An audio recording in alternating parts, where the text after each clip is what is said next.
And it's true. That's what this talk is all about, Kenneth. That was great. And possibilities, potential. So the talk title today is Infinite Presence and Unlimited Potential. And I used 3 resources for this talk. And one of them is Dr. Joe Dispenza, and he is a neuroscience. And he talks about the science of our mind and the possibilities that creates. And then I'm going to talk a little bit about prayer and how Unity was founded and how and why we use it. And finally, I'm going to go over a process that allows us to access unlimited potential. And the last part is from a woman, Reverend Janet Freeman, who has a podcast called Soul Soup. Soul Soup. And it was great. And it's so interesting to me when I do a talk and how things come into my life that are so appropriate for the talk. So this week, I just kept getting information. Before I would even sit down to write, I was getting information about infinite presence and unlimited possibilities. So we're going to start out with the Unity principles. So the main principle for Unity is oneness. Oneness. It's our greatest message, that we are all one. Even in our 5 principles, the first principle is there's a one presence and one power in my life, in the world, in the universe, and that is God. And then the second principle is our essence, all of our essence is of God. So we are inherently good. The third principle is that we co-create with God, creating through our thoughts, held in mind. And the fourth one is through prayer and affirmation and meditation, we align with the heart mind of God, and we use denials and affirmations. And finally, the fifth one is through thoughts, words, and actions, we live these 4 truths. So when we say that we're one power, one presence, sometimes we know, like when I see that we're dressed the same, there are no coincidences. Or when she gets up and says the affirmation that you said today, that was pretty amazing. The coincidences, I don't believe, are really coincidences. It's the oneness that we all share, that we are, and that shows, to me, that affirms the connection that is actually here. And sometimes, though, we do forget, and we think that we're separate from God. And quite frankly, they say that's when suffering is. In Unity, they say when we're suffering, it's because we forget our oneness with God. So Dr. Joe Dispenza, he's a neuroscientist, and he was discussing his book called Breaking the Habit of Being Yourself. And he asked his audience, as I will ask each of you, how many of you believe in the idea that the way you think has some effect on your life? Raise your hand. Yeah, okay, great. I got the right audience. Yay. So how many of you woke up this morning consciously thinking about your future, planning your future, thinking about like creating a vision as to what your future, you want your future to be? Awesome. Do you want to know why many people don't do that every morning? Because they don't really believe it's true. They don't really believe that they can do that. Because if they really believed it, I don't think any one of us would forget. If we really knew that we created our life with our thoughts, we'd be very careful about what we were thinking, right? So what it's really saying is our brain, we think our circumstances create our reality, but really it's our thoughts that create our reality. So we have so much power with that. So I have to ask you, if you say you get out of bed every day on the same side of the bed, you turn off the alarm clock with the same finger, you put on the same comfortable slippers, you go make your coffee the same way, you look the same person in the mirror, you drive to work the same way, you see the same people and they push your buttons the exact same way they did the day before, you drive home the same way, you eat the same foods for dinner, you watch the same TV shows. Do you think your brain has grown or changed in that day? Probably not. Probably not. So as long as we keep thinking the same way and doing the same things, what are we going to get? Same thing. So to truly change is to think greater than your current environment. Every great person in history knew this, whether it's Bianca, right? Bianca was probably dreaming about winning that game, that tournament forever. Martin Luther King, Gandhi, Queen Elizabeth I, Joan of Arc, they all knew this. Theresa. Yeah. Okay. But there's other things that I'm still dreaming about, visioning, that haven't happened yet. And anyway, so yes. So that vision was alive in their mind, and it became alive in their life. But it was in their mind first. So do you believe that you can see your future? Yes. Yeah, great. So do it. Your personality creates your personal reality. It's that simple, but it's not necessarily that easy. So most people try to create a new personality, a new reality with the same personality, and it never works. So how do you become somebody else? You change your thoughts. You change your emotional reactions. You ask yourself different questions. You take a breath before you react to something that you would have reacted to the same way you did yesterday. And you ask yourself, do I want to react this way? Or do I want a different outcome? So our divine inheritance is divine ideas. And they're unlimited. You can't stop them. There's no limit to them. And they come from within each of us. That's how we have unlimited possibilities. And actually, the kingdom of heaven is the realm of divine ideas. So we can live, and we do live in the kingdom of heaven. It's just about choosing the divine ideas and manifesting them. Our unlimited potential comes out of the infinite presence, which has everything to do with our state of being. And when I say that, I mean how we feel. And how we feel comes from what we think about things, what we decide is important or good or bad. We decide that. We label it. It's a personal choice. And we get to change that at any moment. Even if something doesn't make us feel good, we can know that it's only temporary. So God, spirit, pure potential, the universal mind, quantum field, infinite presence, whatever you want to call it, responds to our state of being, which is created by our thoughts and our words, just like Dr. Joe said. But as humans, we look at what's happening, we hear what's happening, we talk about what's happening, so we get more of what is happening. We're in a loop. And to change that loop, we have to step out. We have to make a conscious choice. We have to make a decision and an intention. So you all got a little thing in your bulletin, a little piece of paper, because Thursday is World Day of Prayer.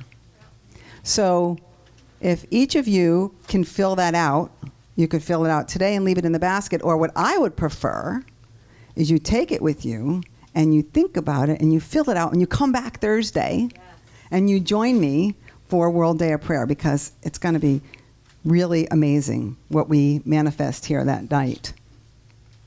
So I just wanted to point that out to you. And again, if you really can't come Thursday, actually, everybody take out your phone right now. Take out your phone. Take out your phone. I want you to first put down at 8 o'clock in the morning that it's World Day of Prayer, so that you're at least aware that it's World Day of Prayer on Thursday. And you hold in your mind something that you would like to create. Hold a prayer in your mind.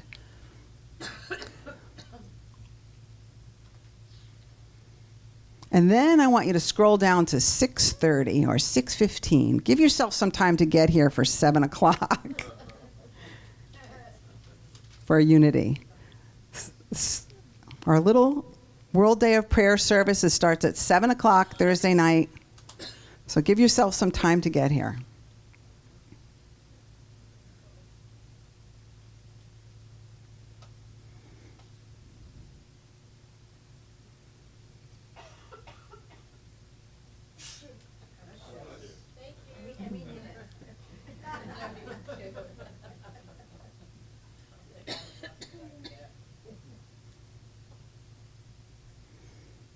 So we have one step.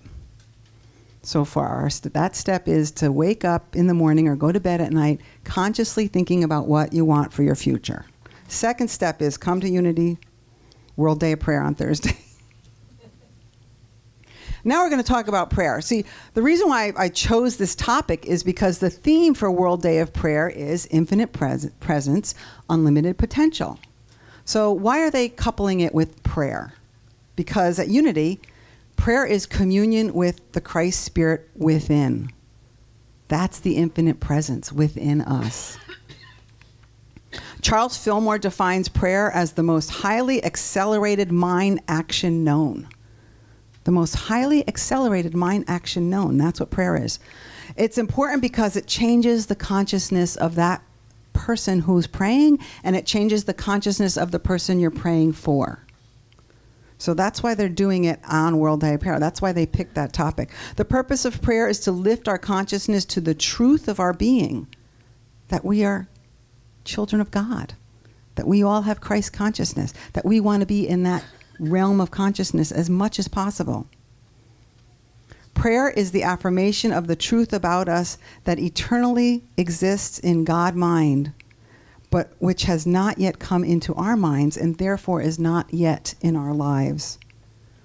We pray from a consciousness of one, from infinite oneness that we are a part of. It's an attunement to our Christ consciousness. That's what prayer is. And we nourish our spirit with rest and relaxation and prayer and meditation. Now, we nourish our body with food.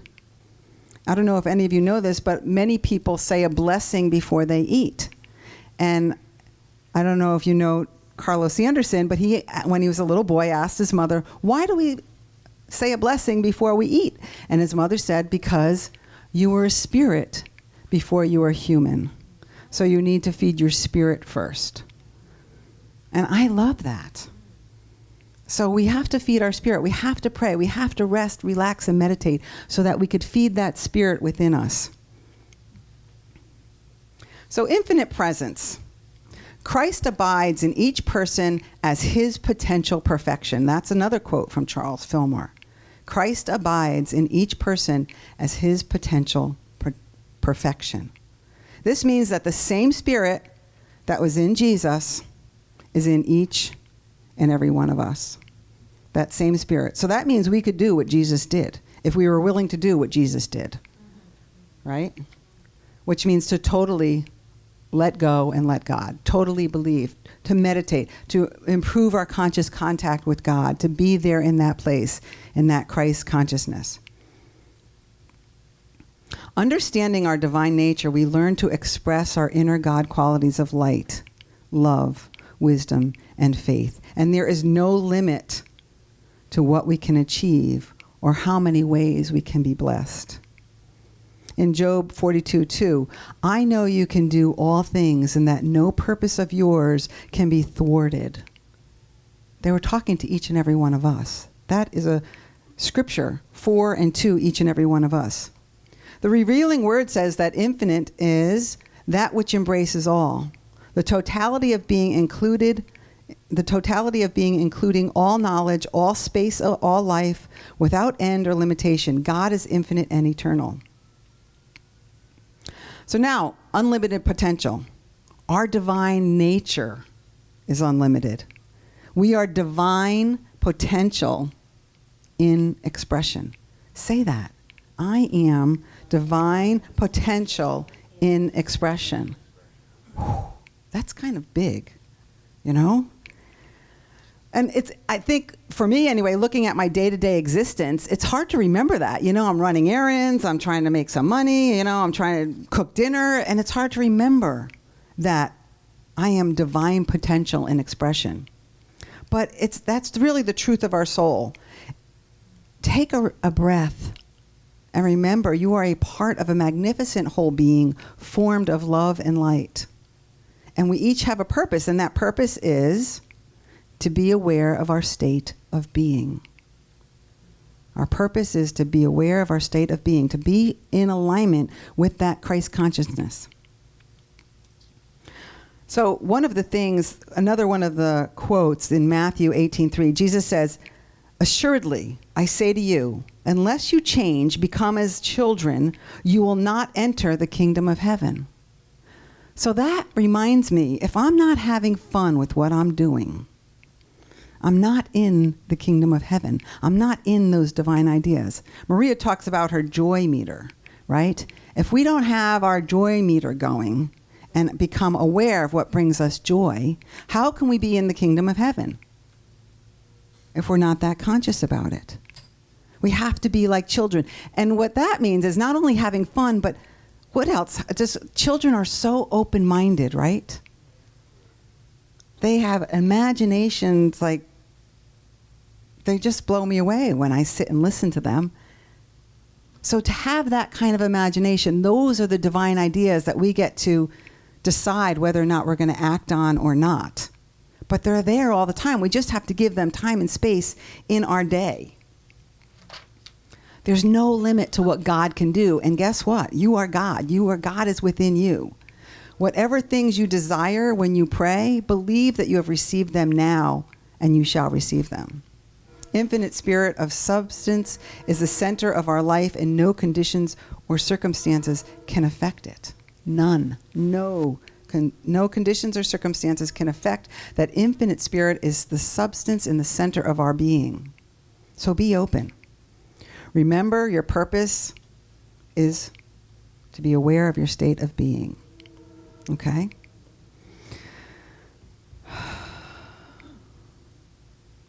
You might want to ask yourself, when you're taking that time to create your future, how you're feeling. Are these thoughts about that I'm thinking about my future, are they making me feel good? Are they making me feel afraid? Are they making me feel anxious? Are they making me feel happy? Because you want to stick with the ones that make you feel happy, right? There is a little edge to growing, a little bit a little uncomfortability. I get uncomfortable every time I have to come up here. Every time. There's a little edge to it, and that's okay. But to be afraid, maybe you've taken a little bit too much. So you want to back off. Still keep the dream, but think, okay, what can I do today towards that dream? So I want to talk a little bit about Reverend Janet Freeman now, who has the podcast called Soul Soup. And this particular one that came onto my phone that day was called Knowing Your Worth, using the I Am discourses, which I thought was fascinating. Because I am is God or infinite presence. And what she was sharing, which made so much sense, is everything that we couple the words I am with affects us. So to be very careful about what we're saying. And she used the metaphor of a house. She had the first floor, second floor, third floor, and fourth floor. And she said, you're in the first floor of the house if you're hearing yourself saying, I am scared, I am not worthy, I am broke, I am sick, I am tired. That's first floor manifestation, creation. And what we can get stuck in is saying, but that's how I'm feeling. But that's better than saying that you are that. I'm feeling this way, but I am not this way. That is not the truth of who I am. The truth of who I am is joy, love, bliss, opulent, abundance. That's the truth of who each and every one of us is. So I am is the name of you as your divine identity. Say that. I am is my name as my divine identity. My divine identity. Whew, that's big. So saying the word I am is the highest principle of life. It is not possible for us to experience freedom. It is not possible for us to experience our unlimited potential as long as we continue to use negative expressions coupled with I am. As long as we continue to stay in the first floor of the house. We must accept the mighty presence of God in us to experience infinite anything. We must stop giving our power over to our conditions, persons, places, and things. As soon as you hear yourself saying, I am sick, I am broke, I am not well, instantly reverse the condition and say, I may be feeling that, but I am still healthy. I am perfect. I am opulent. I am freedom. Because that And you also have the power to recognize the perfection in yourself, because that's raising you up to the next level. That's raising you up to the second floor. She used the books called the I Am Discourse. And remember, when you're using the words I am, that you want to keep doors open for wonderful things. So the I am is followed by something wonderful. It may be different for every one of us, but I am is followed by that. So the first floor of the house is, I am broke, I am sick, I am not enough, I am scared, I'm worried, I don't have enough. It's all about lack and limitation. And we all get down here. It's okay. We just want to become aware that we're down there so that we can move up. But the second floor is our power center.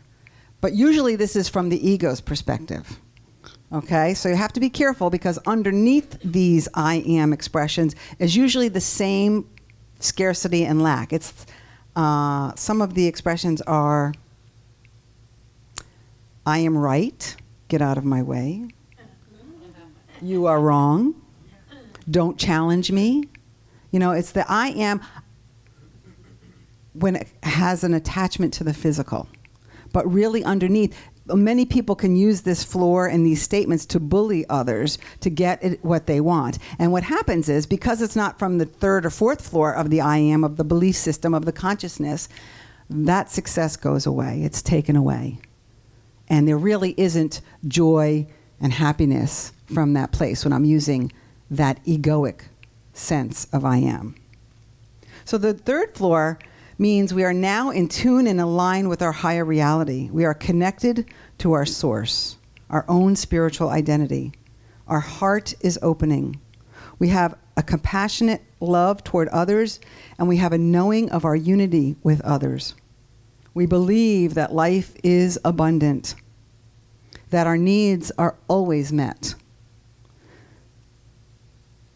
that I'm connected and I am deserving and worthy of love, communion, connection, prosperity. We begin to use our words of I am to reinforce that higher self reality. I am abundantly blessed. I am one with life. I am financially supported and blessed at all times. I am receiving all the answers I need. Divine inspiration and creativity is mine. I can trust the future, and I'm here in the moment. Our identity is now on the third floor when we can find ourselves saying those. And the fourth floor is really knowing and living in that place, the I am that I am. And it's also aware that, we could see ourselves in those lower floors and be okay with it and know how to get out of it, to know how to lift ourselves up from that place. So there's a 3-step process I'm going to talk about today, but we're going to do it Thursday night. Yay. And this is again from Reverend Janet Freeman, and it's called the Seabee Me Method. So the first step is to see yourself, to honestly see yourself. See yourself when you're in that place of the first floor. See yourself when you're afraid or scared, or you're seeing yourself as broke or unhealthy, and be honest about it. It's okay. We've all been there. B is breathe. Take a nice deep breath. Don't push away yourself. Don't push away the fact that you're in that lower place. Just breathe into it. Choose to breathe through it. Breath is your first course of action. Conscious breathing. Take a breath. That's right. Just take a breath. BE is breathe evenly by putting your full attention into your breath. Come into the presence. You're activating the chooser in that. You're choosing the I am. You're aligning yourself with your inner knower. And when you do this for 90 seconds or so, then you come into the next step, which is me. And you're aligned with that part of you, the I am, where you start to give yourself affirmations. So we're going to write down some of our affirmations that are yours. You get to write them down Thursday night of what it is that you want to create. So you'll have something to leave with when you're thinking about how you want to create your future.